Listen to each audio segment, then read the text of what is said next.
They said my marriage was perfect. They said I was lucky. But no one knew that the day I said I do, a countdown had already started. A countdown to the day my own mother would bury me, please. Watch to the end, you will see how my own mother buried me. My name is Ray.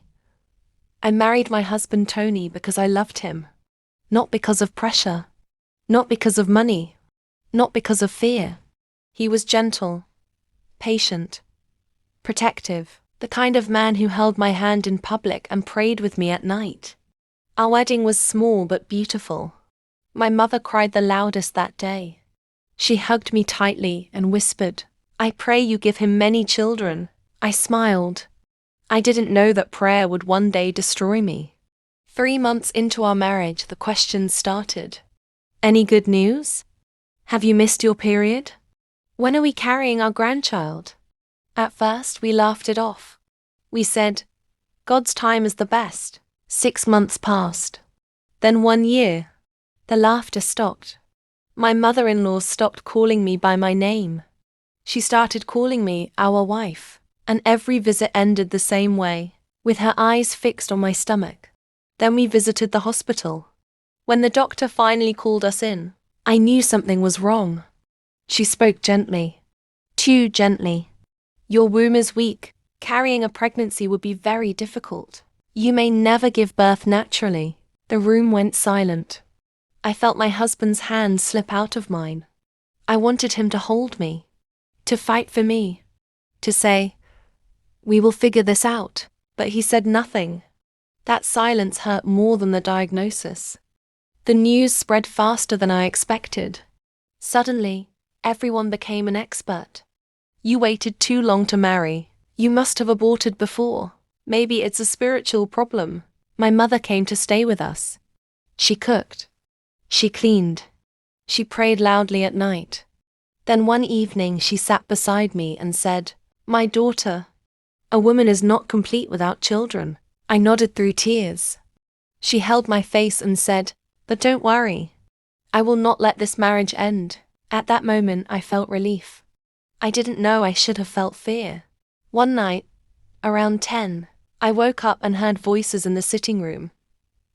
My husband, my mother, they both just walked in from God knows where. I didn't hear what they were saying, but I saw the look on their faces when I stepped out. They went quiet. My mother smiled too quickly. My husband avoided my eyes. And in my heart, something whispered, "They are planning something." I thought my problem was infertility. I didn't know the real problem was trust. And I had no idea of the solution they were planning. After the hospital diagnosis, my home changed. Tony stopped touching me, stopped laughing with me, stopped asking how I felt. We slept on the same bed, but it felt like we were miles apart. Every night he faced the other side.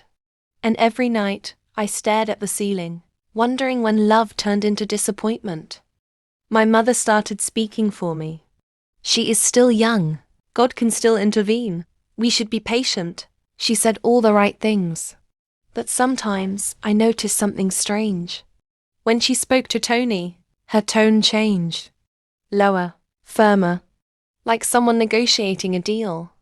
One afternoon, I returned home earlier than usual. I heard voices in the living room. There were my mother and my husband, Tony. I stood behind the wall, listening. "We cannot waste time," my mother said. "This family needs a child." My heart started racing. Tony replied quietly, "My mother is already losing patience." I stepped forward. They went silent. They smiled and told me they were just praying. That weekend, Tony's mother invited us over. Her house was spotless. Gold decor. Expensive furniture. She looked at me from head to toe and said, "In our family, a woman's crown is her child." She turned to my mother. "If she cannot give birth, solutions must be found." I felt small, like a problem to be solved. That night, my mother came into my room. She sat beside me quietly. Then she said the words that changed my life forever. "What if the child does not come from your womb? that still belongs to your marriage. I stared at her, confused. She continued, there are medical ways. IV, surrogacy. My chest tightened. Then she added softly, I can help you. I didn't understand yet. But Tony was standing by the door, listening. My silence was taken as consent. No one asked me what I wanted. They spoke over me, around me, for me. And before I could say yes or no, plans were already forming.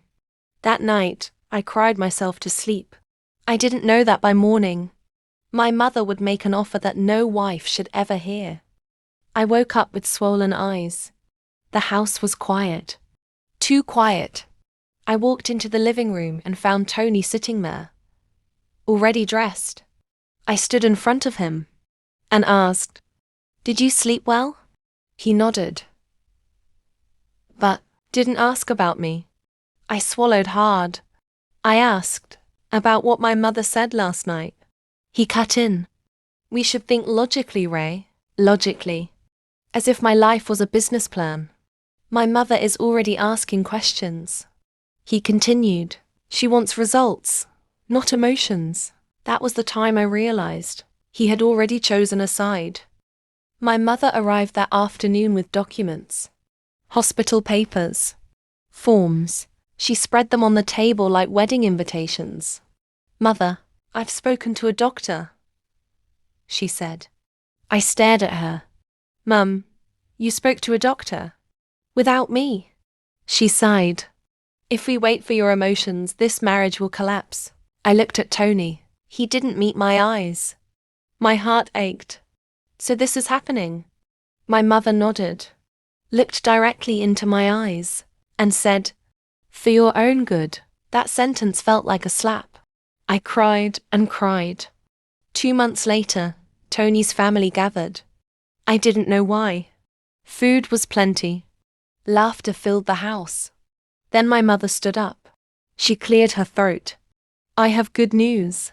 She paused dramatically. I am pregnant. The room exploded. Cheers. Clapping. Ululations. Tony's mother stood up immediately and hugged her. God has answered us. Answered us. Not me. Someone turned to me. Congratulations. I forced a smile. Inside, something cracked. From that day, everything changed. They discussed pregnancy cravings. Without me. They planned hospital visits. Without me. Tony started accompanying my mother to appointments. One evening I asked quietly, Why didn't you tell me you were going to the hospital? He shrugged.